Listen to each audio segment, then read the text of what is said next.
Hello students, बेटा पिछले सप्ताह और इस सप्ताह दोनों ही सप्ताह हमने हमारा आपकी कृतिका बुक का लेसन मेरे संग की औरतें ये पढ़ा है। बेटा इस सप्ताह ये हमारा पूरा हो गया है। ठीक है, इसकी लेखिका है मृदुला गर्ग। पिछले सप्ताह हमने पढ़ लिया था कि किस तरह से लेखिका और को मतलब कितनी मन्नतों से उसकी दादी मांगती है। फिर जब हमने अंत में क्या पढ़ा था कि लेखिका के घर में पड़ोस में शादी का माहौल था तो सभी उसमें व्यस्त थे और लेखिका की जो दादी है वो अपने कमरे को छोड़कर दूसरे कमरे में सो गई थी और उनके घर में एक चोर घुस गया था। लेकिन चोर को ये बात पता थी कि दादी का और भगवान का मतलब आपस में गहरा रिश्ता है, वो जो भी मन्नतें मांगते हैं वो पूरी हो जाती हैं। तो दादी की आँख खुल जाती है उस चोर की आहट को सुनकर और दादी क्या कहती है उसको प्यास लगी होती है। वो कहती है चोर को कि ये लोटा उठा और मुझे मेरे लिए पानी भर ला, जरा कपड़ा कसकर बांधे रखियो। चोर ने सोचा कि मेरे मुंह पर कपड़ा बंधा हुआ है, इसका दादी को क्या पता। लेकिन वो कहता है जी मैं। दादी पूछती है कौन, तो चोर क्या कहता है जी मैं। इस तरह से वो आपस में बात करते हैं और दादी फिर वो आश्वस्त हो जाता है, निश्चिंत हो जाता है कि चलो पानी तो मैं पिला देता हूँ। वो क्या है दादी का लोटा उठाकर पानी भरने के लिए चला जाता है और कुएं पे पहरेदार उसे देख लेते हैं और वो उसको पकड़ लेते हैं। ये सारा बेटा हम पिछले सप्ताह पढ़ चुके थे। जिसने नहीं पढ़ा है वो अपना देख लेना, यूट्यूब पर वीडियो है आपके मेरे संग की औरतें भाग 1 करके है। ठीक है, आज हम भाग 2 में इस पूरे लेसन को कंप्लीट कर लेते हैं। चलिए एक बार इसको फिर से दोहरा लेते हैं कि इस सप्ताह हमने क्या पढ़ा, आगे क्या हुआ, चोर कैसे एक कामयाब इंसान बन गया, वो सारी बातें आज हम पढ़ेंगे। चलिए, तो क्या किया, जब पहरेदार उसे पकड़ लेते हैं वो उसको पकड़कर दादी के पास ले आते हैं। तो दादी क्या करती है, उस जो चोर लोटा भरकर पानी का लेके आया था उस लोटे में से आधा पानी वो स्वयं पी लेती है और आधा पानी क्या करती है चोर को पिला देती है। चोर भी पानी पी लेता है। फिर दादी क्या कहती है कि बेटा इस लोटे में जो आप पानी लेकर आए हो इसमें से आधा मैंने पी लिया और आधा क्या है मैंने तेरे को पिला दिया। अब एक लोटे से पानी पीकर हमारा जो रिश्ता है वो माँ बेटे का हो गया है। ठीक है, लेखिका की दादी क्या कहती है कि एक लोटे से पानी पीकर हमारा जो आपस में जो रिश्ता है वो गहरा हो गया है, माँ बेटे का रिश्ता हो गया है। अब बेटा चाहे तो तू इस घर में चोरी कर ले या फिर एक अच्छा इंसान बन जा, अपने खेतों में काम कर ले। चोर का हृदय बेटा पिघल जाता है, मतलब वो चोरी नहीं करता और वो क्या करने लग जाता है, अपने खेतों में मेहनत से अपनी जीविका कमाने लग जाता है, अपना और अपने परिवार का वो पेट भरने लग जाता है। चोरी करना वो छोड़ देता है। ठीक है, दादी उसको क्या है खेती करने की सलाह दे देती है। आगे देखो, चोर की कहानी, चोर की बात तो पूरी हो गई, वो तो क्या एक अच्छा इंसान बनकर अपना परिश्रम करने लगा, मेहनत करने लगा। आगे देखो लेखिका क्या बताती है आगे कि 15 अगस्त सन 1947 को आज़ादी मिलने पर लेखिका इंडिया गेट जाकर आज़ादी का समारोह देखना चाहती थी, किंतु क्या था उसको उन दिनों में टाइफाइड बुखार था तो डॉक्टर ने भी मना कर दिया कि वो वहाँ पर जाकर उस जश्न में शामिल नहीं हो सकती। और उस समय लेखिका की जो उम्र थी वो बेटा 9 वर्ष की थी। वह रोने लगी कि मुझे वहाँ जाना है, मुझे वहाँ जाना है। लेकिन डॉक्टर ने उसको वहाँ जाने की सलाह नहीं दी और ना ही उसके पिताजी उसको वहाँ पर इंडिया गेट उस आज़ादी के जश्न में शामिल होने के लिए लेकर गए। लेखिका क्या है रोने लगी तो लेखिका के पिताजी ने उसको क्या दिया, ब्रदर्स कारामजोग। ब्रदर्स बेटा देखो एक उपन्यास दिया, ब्रदर्स काराम जो। ठीक है, एक उपन्यास का नाम है। ठीक है, उपन्यास का नाम है लेखिका के पिताजी लेखिका को ये उपन्यास दे देते हैं पढ़ने के लिए। जैसे बेटा आप कहानियां पढ़ते हो ना, वैसे ही क्या है उपन्यास भी है। बस कहानी क्या होती है, छोटी होती है, और उपन्यास बहुत बड़ा होता है, एक पतली सी पुस्तक टाइप में होता है, ठीक है, वो होता है उपन्यास। तो लेखिका के पिताजी क्या देते हैं उसको, ब्रदर्स कारामजो उपन्यास उसको पढ़ने के लिए दे देते हैं। थोड़ी देर बाद लेखिका क्या देखती है कि जितने भी घर में सदस्य थे वो सारे चले गए। कहाँ पर, उस आजादी के जश्न में शामिल होने के लिए। घर पर कौन रह गया, लेखिका के पिता और लेखिका। और लेखिका के पिता अपने कमरे में बैठकर पुस्तकें पढ़ने लगे। तो लेखिका के पास अब कोई चारा ही नहीं था। उसने भी क्या किया, पुस्तकें पढ़ने का तो उसको शौक था ही, उसने रोना धोना छोड़कर क्या कर लिया, वह उस उपन्यास को पढ़ने लगी। रोना उसने छोड़ दिया। अब उपन्यास में इतने सारे पाठ थे बेटा, इतनी सारी बातें थी, वो सारी लेखिका पढ़ने लगी। और मतलब उसको इतनी फुर्सत ही नहीं मिली कि वो उठकर रोए या कुछ और काम करे या किसी के बारे में सोचे। यानी वो इस उपन्यास को पढ़ने में इतनी मशगूल हो गई कि उसे किसी चीज का और ध्यान ही नहीं रहा, ठीक है। थोड़ी देर बाद लेखिका क्या सोचती कि जितना उसने पढ़ा है सारा आपस में मिक्स हो गया। जैसे आप कहते हो ना, इतना में एक भी पीरियड फ्री नहीं आया, इतने सारे लेक्चर हमारे कंबाइंड हो गए, हमारा तो सब कुछ सिर के ऊपर से जा रहा है। तो सेम वही बात लेखिका के साथ हुई। उसने वो पूरा उपन्यास पढ़ लिया, लेकिन सारे पाठ जो थे उसके अंदर वो सारे गड़मड़ हो गए, सारे आपस में मिक्स हो गए, ठीक है। लेकिन उसमें एक पाठ ऐसा था बेटा जो बच्चों के ऊपर अनाचार अत्याचार पर से संबंधित था, कि कैसे बच्चों पर अत्याचार हो रहे हैं।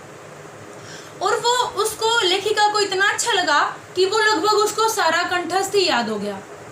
वो सब कुछ उसको मुंह जुबानी याद हो गया। क्या, जो वो पाठ था, सिर्फ एक पाठ उस उपन्यास में से एक पाठ जो था वो क्या है, सारा उसको कंठस्थ हो गया, याद हो गया, ठीक है। उसके बाद लेखिका का जो लेखन कार्य था, उस पाठ का लेखिका के लेखन कार्य पर बहुत ही महत्वपूर्ण प्रभाव रहा। यानी जब भी लेखिका अपना लेखन कार्य करती थी, क्या है, वो पाठ उसको याद आता, उसके लेखन कार्य में वो उसको मदद करता था। यानी उस पाठ से लेखिका का लेखन कार्य बहुत ही प्रभावित हुआ, बहुत ही महत्वपूर्ण तरीके से प्रभावित हुआ, ठीक है। आगे लेखिका क्या बताती है कि लेखिका और उसकी चारों बहनें भी लड़कियां होते हुए भी कभी हीन भावना से ग्रस्त नहीं हुई और सदा लीक पर चलने से इनकार ही करती रही। मतलब क्या कह रही है लेखिका कि जैसे उसकी माँ, उसकी दादी, नानी, मतलब उनसे वो गुण उसको विरासत में मिले हुए थे या उनसे उन्होंने सीखा था, कभी भी वो उन्होंने अपने आप को कमज़ोर महसूस नहीं किया, चाहे परिस्थितियाँ कैसी भी रही हो, ठीक है। आगे क्या कहते लेखिका कि पहली लड़की से, जो लेखिका थी वो बेटा दूसरे नंबर की थी, ठीक है। पहली लड़की से लेखिका की बड़ी बहन मंजुल भगत थी, जो लेखिका की माँ की पहली संतान थी।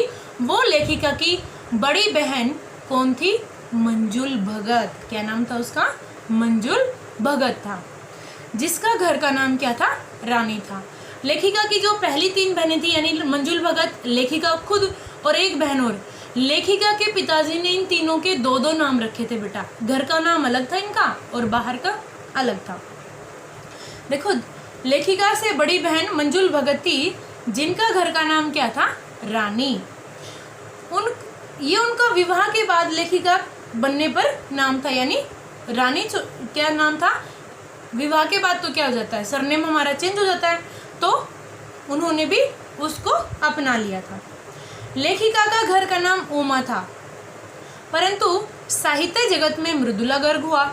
लेखिका को घर में किस नाम से बुलाते थे, उमा के नाम से। लेकिन जब से वो साहित्य में आई, जब से वो लेखन कार्य में आई, तो उनका नाम क्या पड़ गया था, मृदुला गर्ग। लेखिका से छोटी का घर का नाम गौरी और बाहर का चित्रा था, जो लेखिका से छोटी बहन थी, क्योंकि लेखिका जो थी वो दूसरे नंबर की थी। लेखिका से जो छोटी थी उसका क्या नाम था, घर का नाम गौरी और बाहर का नाम क्या था, चित्रा था।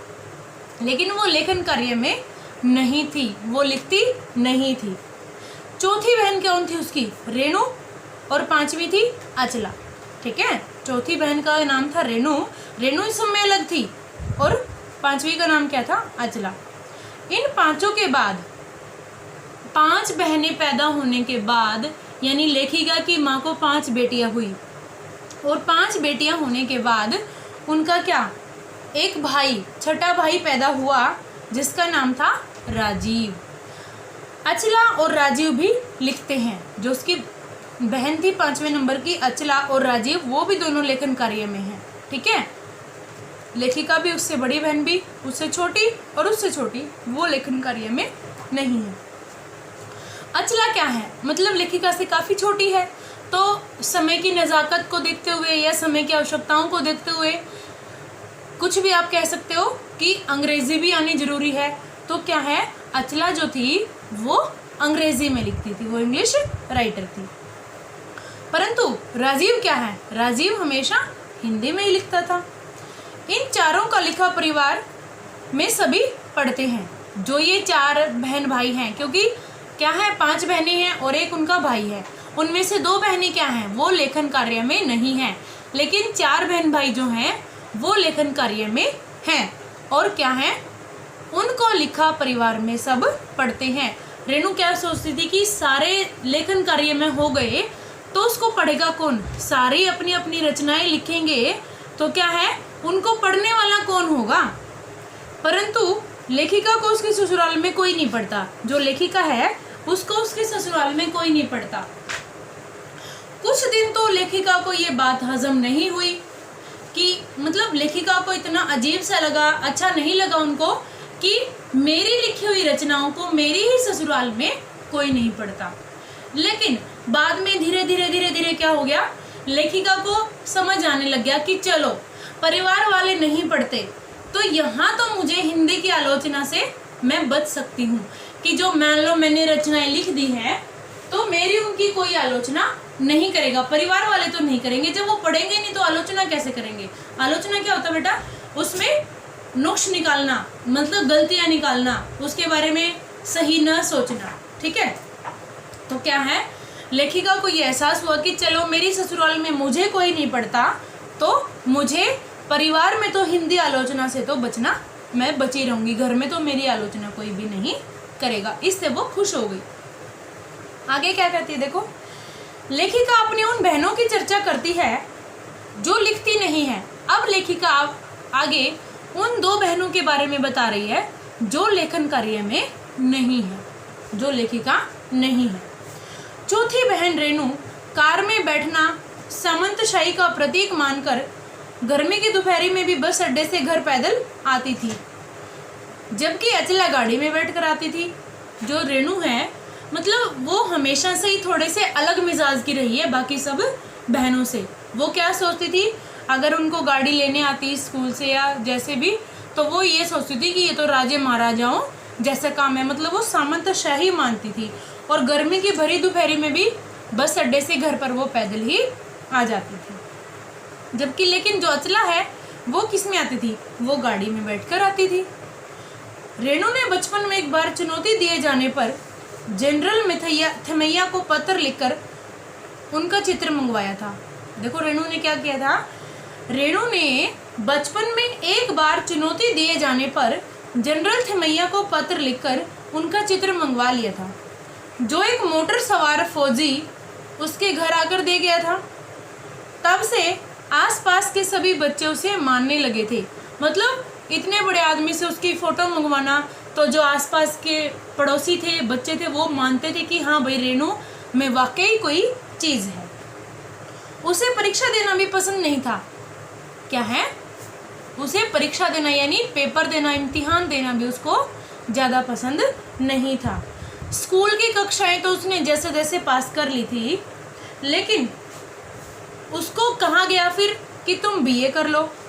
लेकिन उसने क्या बोला कि मैं बीए तब करूँगी जब मुझे कोई ये बताएगा कि इस बीए करने के क्या क्या फ़ायदे हैं, मुझे क्या फ़ायदा होगा अगर मैं बीए करूँगी तो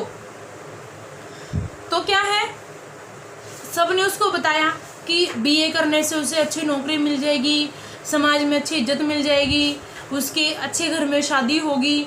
मतलब सब ने अपने अपने तर्क दिए, लेकिन रेणु को किसी का भी तर्क पसंद नहीं आया।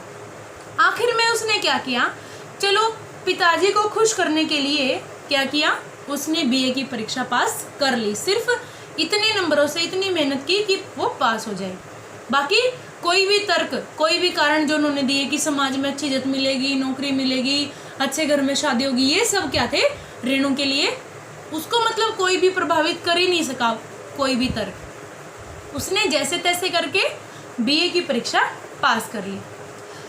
सच बोलने में तो वह माँ से भी आगे थी। रेणु हमेशा अपनी माँ की तरह, बल्कि अपनी माँ से भी ज़्यादा सच बोलती थी।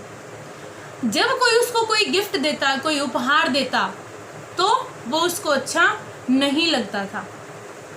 एक बात और क्या बताई है लेखिका ने रेणु के बारे में, कि अगर मान लो रेणु को कोई क्या देता, इत्र की बोतल, इत्र यानी सेंट, परफ्यूम, अगर वो कोई उसको भेंट करता या उपहार स्वरूप उसको देता, तो क्या है, वो मना कर देती थी। उसको अच्छा नहीं लगता था उसको कोई गिफ्ट दे। अगर कोई उसको इत्र की बोतल देता तो वो क्या कहती थी कि मुझे इसकी जरूरत नहीं है, मैं हर रोज नहाती हूँ। ठीक है, अगर कोई उसको इत्र की बोतल गिफ्ट भी करता, उपहार स्वरूप भी देता, तो वो क्या कहती थी कि मुझे नहीं चाहिए, मैं तो हर रोज नहाती हूँ। उसके विचारों से क्या था, सेंट कौन लगाता है, जो रोज नहीं नहाता।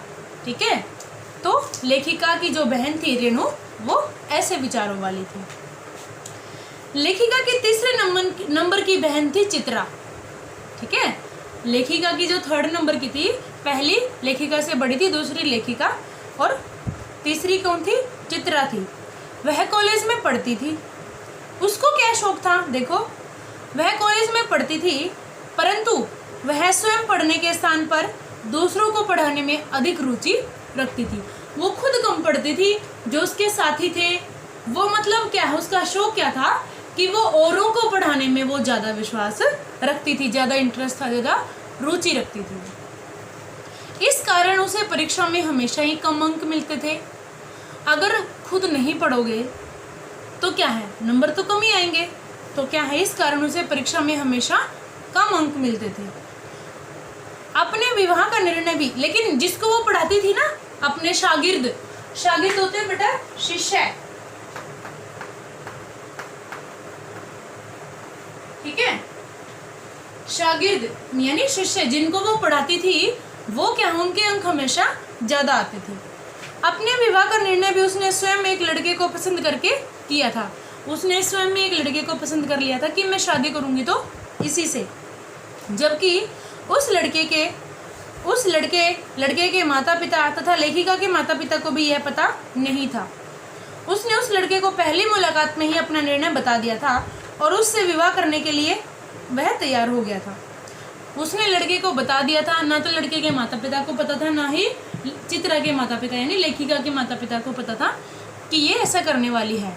उसने कि मतलब अपना फैसला वो ऐसे ही जल्दी में एकदम से लेती थी, और वो दृढ़ निश्चय वाला फैसला होता था कि करना है तो सिर्फ यही करना है। ठीक है, तो वो लड़का भी उसके आगे मजबूर हो गया, उसने भी विवाह के लिए हाँ कर दिया था। लेखिका की सबसे छोटी बहन अचला पिता के कथन अनुसार, यानी जो सबसे छोटी बहन थी अचला, वो पिता के कही हुई बातों पर चलती थी। जो कथन पिताजी ने कह दिया, कथन क्या होता है बेटा, कही हुई बात। ठीक है, कथन, कही हुई बात, तो जो उसके पिताजी ने कह दिया वो उसी के अनुसार वो करती थी। पहले उसने अर्थशास्त्र किया, फिर पत्रकारिता आदि की पढ़ाई की, और पिताजी की इच्छा के अनुरूप ही उसने विवाह भी किया। जहाँ उसके पिताजी ने उसका विवाह किया, वहाँ उसने वो स्वीकार कर लिया। वह भी परंपरा के अनुसार न चलकर 30 वर्ष की होते ही लेखन में लग गई थी। यानी पहले वो नहीं लिखती थी, लेकिन 30 साल के होने के बाद क्या है, उसने भी लेखन कार्य में वो भी व्यस्त हो गई थी, वो भी लेखिका की तरह लिखने लगी थी। इन सब बहनों में एक बात सी रही, सब में क्या रहा कॉमन, कि उन सब ने घर बार परंपरागत रूप से न चलाते हुए भी परिवार को तोड़ा नहीं। यानी देखो, वो क्या थी बेटा, लेखन कार्य में सब व्यस्त थी। एक आम गृहिणी जैसे होती है, सुबह उठ के अपने घर के काम सारे करना, बच्चों को संभालना, पूरे परिवार की देखभाल करना, फिर शाम के काम में लग जाना, मतलब क्या है, सारा दिन घर के काम में लगे रहो। लेखिका क्या कह रही है कि हम बहनें जो हैं वो हमने अपना जो हमारा जो वैवाहिक जीवन है उसको परंपरागत से ढंग से नहीं निभाया जैसे हमें निभाना चाहिए था। जितना टाइम हमें अपने परिवार को, अपने घर को, अपने बच्चों को देना चाहिए था उतना हमने नहीं दिया, लेकिन फिर भी हमने अपनी शादी को नहीं टूटने दिया। लेखिका क्या कह रही है कि हमने अपने परिवार को परंपरागत रूप से नहीं चलाया, लेकिन क्या है, शादी चाहे हमारी तलाक के मोड़ तक आ गई हो, हमारे परिवार में इतनी उलझने आ गई हो कि तलाक हो जाए, लेकिन तलाक हमने होने नहीं दिया, यानी परंपरागत ढंग से नहीं चलाया, तो क्या है, उसे कभी भी टूटने भी नहीं दिया। चाहे कितनी मुश्किलें आई हो परिवार में, हमेशा हमने अपने परिवार को संभाल कर रखा, अपनी शादी को कायम रखा। शादी के बाद अब लेखिका देखो क्या बता रही है कि शादी के बाद लेखिका को बिहार के छोटे से कस्बे डालमिया नगर में रहना पड़ा। बिहार के एक छोटे सा कस्बा है डालमिया नगर, वहाँ पर लेखिका को रहना पड़ा। और वहाँ क्या था बेटा, क्या नियम था वहाँ का, अगर मान लो खुद पति पत्नी भी फिल्म देखने जा रहे हैं, थिएटर में, सिनेमा हॉल में फिल्म देखने जा रहे हैं, तो खुद पति पत्नी होते हुए भी क्या होता था, वो अलग अलग जगहों पर बैठते थे। जैसे गांव में होता है ना, कोई भी शादी होती है तो मतलब औरतों को खाना एक तरफ होता है, आदमियों का एक तरफ होता है, लेडीज अलग बैठती हैं, जेंट्स अलग बैठते हैं। तो सेम यही था, जब लेखिका वहाँ पर रह रही थी बिहार के डालमिया नगर में, तो अगर कोई भी पति पत्नी फिल्म भी देखने जाते तो वो अलग अलग दड़बों में बैठते थे। ठीक है, दड़बे यानी उनके बैठने की जगह, स्त्रियां अलग बैठती थी और आदमी अलग बैठते थे, औरतें अलग और आदमी अलग। लेकिन जो लेखिका क्या है, लेखिका ने ये सब देखा और वो हैरान रह गई कि खुद पति पत्नी भी क्या है ऐसे अलग अलग जगह पर बैठते हैं।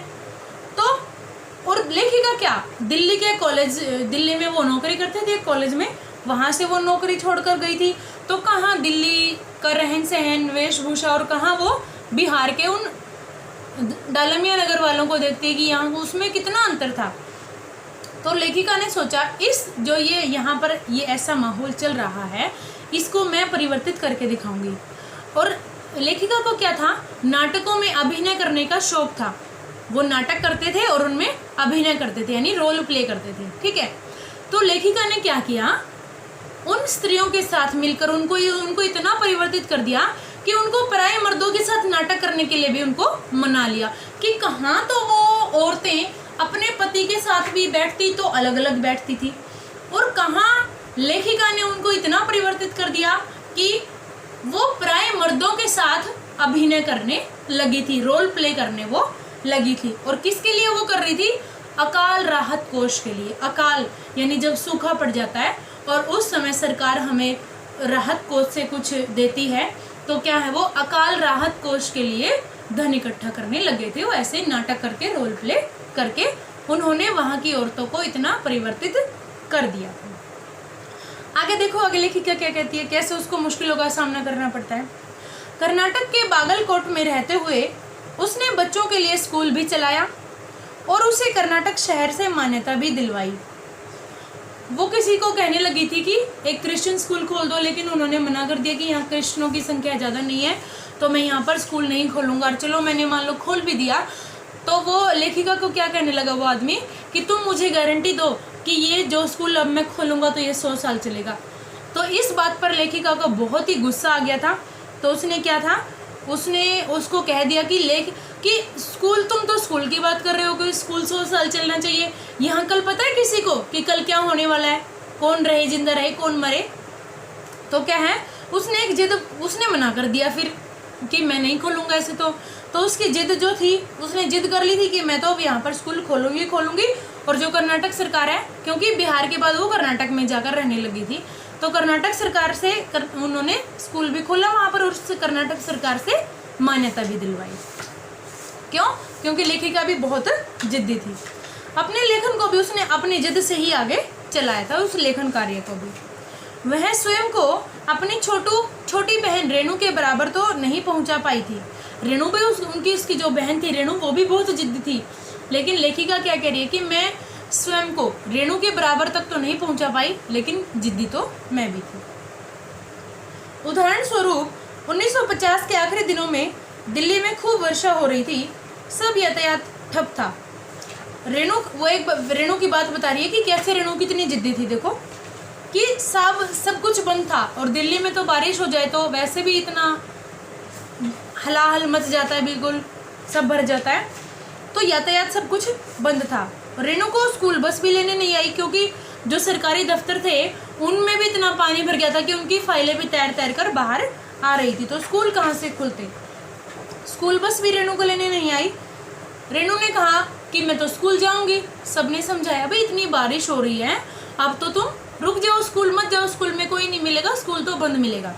लेकिन क्या है, रेणु ने क्या कहा कि तुम्हें क्या पता स्कूल बंद है, तुम कोई जाकर दौड़ा ना देख के आई हो, तुम्हें क्या पता स्कूल बंद है, मैं तो स्कूल जाऊंगी। सबने कहा कि भाई स्कूल बस तो नहीं आई।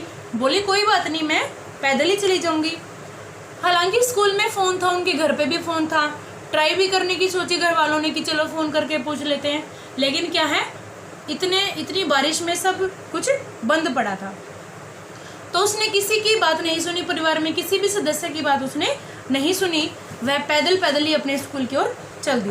जब वहाँ पर देखा सिक्योरिटी गार्ड ने कि रेणु स्कूल आई है, तो वो भी एकदम से हैरान रह गया कि सड़क पर फैले पानी में से इतनी दूर वो 2 मील चलकर स्कूल पहुंची और देखा कि स्कूल बंद है। फिर 2 मील चलकर वापस घर पहुंची। तो सबने क्या कहा कि हमने पहले ही कहा था ना, लेकिन इसने नहीं माना। तो लेखिका को क्या लगा, लेखिका को लगा कि रेणु का इस प्रकार पानी में लब करते, यानी रेणु देखो कितनी जिद्दी थी, किसी का कहना नहीं मानती थी, मतलब वो अकेले चलना चाहती थी, अकेले सब कुछ करना चाहती थी वो, ठीक है। तो रेणु के इस व्यवहार को देखकर लेखिका को क्या लगा कि रेणु का इस प्रकार पानी में लब करते, सुनसान शहर में निपट अकेले ही अपनी धुन में मंजिल की तरफ चले जाना, इस अकेलेपन का मजा ही और था। ठीक है, लेखिका को क्या लगा कि अकेले चलना भी, अब अकेले अपनी मंजिल तक पहुंचना भी, इस सफर में भी मजा ही कुछ अलग है। तो ये अब हमारा ये पाठ पूरा हुआ बेटा। आप इसके प्रश्न उत्तर अपने उत्तर पुस्तिका में लिख लेना, और कहीं से ना समझ आए तो फिर मुझसे पूछ लेना बेटा। धन्यवाद।